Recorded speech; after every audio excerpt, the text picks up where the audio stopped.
सादर नमस्कार मित्रों।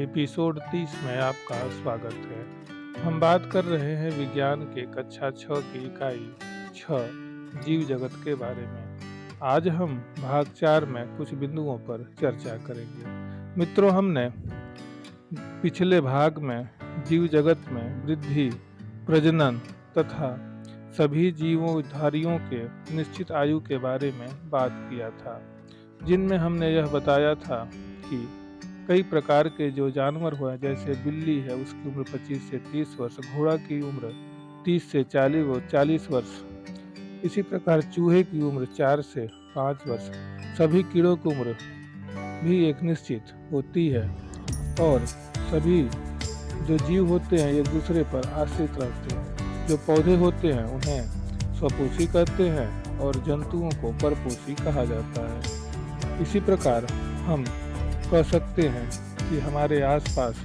जितने भी जीव होते हैं वे सभी कुछ न कुछ श्वसन, प्रजनन और कई प्रकार की क्रियाएं करते हैं। जैसा कि हमने बताया कि प्रजनन के बारे में हमने बताया था कि कई प्रकार के जीव होते हैं जो अंडे देते हैं और कुछ जीव ऐसे होते हैं जो बच्चे देते हैं।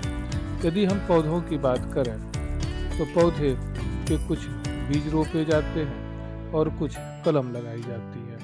उसी प्रकार जानवरों की भी एक प्रजनन क्षमता होती है जो एक निश्चित समय के लिए ही होती है।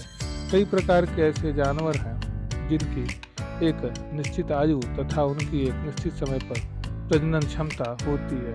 मनुष्य की तरह हमेशा प्रजनन क्षमता उनका काम नहीं करता है। इस प्रकार हम यह जान सकते हैं कि सभी जीव अपने समान जीवों को उत्पन्न करने की क्षमता रखते हैं। तो ये सभी जो जीव होते हैं उनमें प्रजनन की क्षमता निश्चित होती है और सभी जंतुओं तथा पौधों में अपने समान जीवों को उत्पन्न करने की क्षमता होती है। इस क्रिया को ही हम प्रजनन करते हैं, चाहे किसी भी प्रकार के जीव हों। तो इस प्रकार हम कह सकते हैं सभी में प्रजनन क्षमता होती है और निश्चित जीवन अवधि के पश्चात वे मर जाते हैं। तो आगे हम इसके बारे में यदि बात करें तो पाएंगे कि सजीव और निर्जीवों में अंतर भी होता है। यदि हम इनको तालिका में बनाकर रखें तो क्या पाएंगे, सजीव में पोषण क्रिया होती है जबकि निर्जीव में पोषण क्रिया नहीं होती है।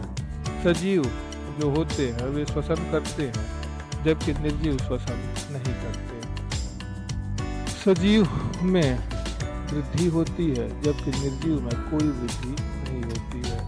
सजीवों में उत्सर्जन की क्रिया होती है, अर्थात जो अपशिष्ट पदार्थ उसके शरीर में रह जाते हैं वो किसी न किसी रूप में बाहर निकलते हैं, जबकि निर्जीव पदार्थों में कोई उत्सर्जन क्रिया नहीं होती है। उसी प्रकार सजीव उद्दीपन के प्रति संवेदनशील होते हैं जबकि निर्जीवों में उद्दीपनों के प्रति कोई संवेदनशीलता नहीं पाया जाता है। इस प्रकार यदि हम सजीवों में प्रजनन क्षमता की बात करें तो सभी सजीवों में प्रजनन क्षमता विद्यमान होती है जबकि निर्जीवों में कोई प्रजनन क्षमता नहीं होती है। तो तालिका के आधार पर यदि हम कहें तो सजीव में पोषण क्रिया, श्वसन क्रिया, वृद्धि, उत्सर्जन, संवेदनशीलता तथा प्रजनन की क्षमता निहित होती है। अर्थात ये सभी जैविक क्रिया सजीवों में पाई जाती है जिनका वर्णन हमने पहले किया है, जबकि निर्जीवों में कोई भी ऐसी जैविक क्रिया नहीं होती जो ऐसा इसके बारे में हम प्रकट कर सकें। हमने कई प्रकार के सजीव निर्जीवों को आसानी से इसी आधार पर पहचान सकते हैं। तो जीवन के सभी लक्षण का निर्माण करने वाली छोटी छोटी संरचनाएं जो होती हैं उनमें ये सभी क्रियाएं संचालित होती हैं जिन्हें हम कोशिका कहते हैं, जबकि निर्जीवों में कोई कोशिका नहीं पाया जाता है। इस प्रकार यदि हम कोशिका एवं सूक्ष्म जीवों का आसानी से अगर अलग अलग देखें तो पाएंगे कि जिस प्रकार मकान को बनाने के लिए ईंट की आवश्यकता होती है उसी प्रकार छोटी छोटी ईंटों से मिलकर मकान का निर्माण होता है। ठीक उसी प्रकार जीवों के शरीर का निर्माण भी अनेक छोटी छोटी इकाइयों से होता है। शरीर के को बनाने वाली इन छोटी छोटी इकाइयों को ही कोशिका कहा जाता है। प्रत्येक जीवित कोशिका में जीवन की सारी जैविक क्रियाएं होती हैं, जिनमें श्वसन, पोषण, उत्सर्जन, वृद्धि लगातार होती रहती है। तो ये जो जीव कोशिका होते हैं, ये कोशिका दो प्रकार के होते हैं। जंतु में पाई जाने वाली जो कोशिका होती है उसे हम जंतु कोशिका कहते हैं, जबकि पौधों में पाई जाने वाली कोशिका पादप कोशिका कहलाती है। कुछ जीवों का जो शरीर होता है वह केवल एक ही कोशिका का बना होता है, जिसे हम नंगी आंखों से नहीं देख सकते। इन्हें देखने के लिए हमको सूक्ष्मदर्शी का प्रयोग करना पड़ता है, इसीलिए इन्हें हम सूक्ष्म जीव कहते हैं। ऐसे कई सारे उदाहरण हैं जो सूक्ष्म जीव के अंतर्गत आते हैं और उन्हें हम आसानी से आंखों से नहीं देख सकते, जिनमें कई प्रकार के जीवाणु, कई प्रकार के विषाणु जिन्हें हम वायरस कहते हैं, जीवाणु को बैक्टीरिया कहते हैं, अमीबा जो एक कोशिकीय जंतु है, यूग्लिना भी एक कोशिकीय जंतु है। उसी प्रकार पैरामीशियम, यीस्ट, क्लेमाइडोमोनास। यदि हम अमीबा को कहें तो अमीबा को प्रथम एक कोशिकीय जीव माना जाता है। उसके बाद जो पैरामीशियम होता है वह बिल्कुल स्लीपर व चप्पल के आकार का होता है। उसी प्रकार यदि हम यूग्लिना की बात करें, यूग्लिना को सजीव और निर्जीव के बीच की प्रथम कड़ी माना जाता है। यीस्ट, क्लेमाइडोमोनास की बात करें तो क्लेमाइडोमोनास नदी में हरे रंग की संरचनाएं जो काई की तरह दिखती है, वे क्लेमाइडोमोनास का ही एक रूप है। ये हरी होती है, ये भी एक कोशिकीय होती है। उसी प्रकार हम अक्सर आटे को खमीर बनाते समय हम देखते हैं कि उसमें कुछ यीस्ट मिलाया जाता है। ये यीस्ट एक प्रकार के एक कोशिकीय जंतु हैं जो खमीर का रूप धारण कर लेते हैं और आटे को सड़ाने का काम करते हैं, जिनका कई जगह उपयोग होता है, जैसे ब्रेड बनाने में। तो ये सभी जो सूक्ष्म जीव हैं या तो एक कोशिकीय होते हैं या तो ये बहुकोशिकीय होते हैं। आप चित्र में ये जो चम्मच पर दिख रहे हैं ये यीस्ट है।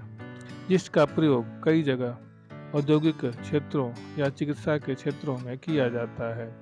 यीस्ट मिला करके कई प्रकार के ऐसे सामान बनाए जाते हैं जो खाद्य पदार्थ हमारे लिए उपयोगी होते हैं। इस प्रकार हमारे पूरे संसार या पूरे ब्रह्मांड की बात करें तो कई जगह एक कोशिकीय जीव पाए जाते हैं।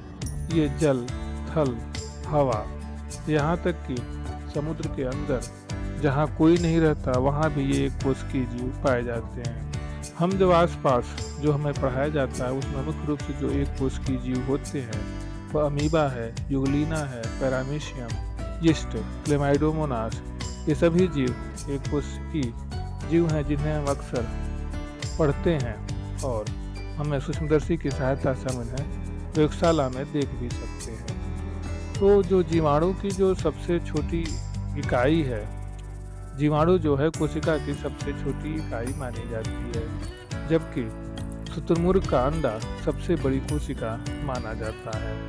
तो जैसा कि हमने बताया कि जीवाणु की कोशिकाएं सबसे छोटी और शुतुरमुर्ग की कोशिका सबसे बड़ी होती है, जबकि तंत्रिका कोशिका सबसे लंबी कोशिका मानी जाती है। अब हम बात करते हैं सजीवों के वर्गीकरण के बारे में।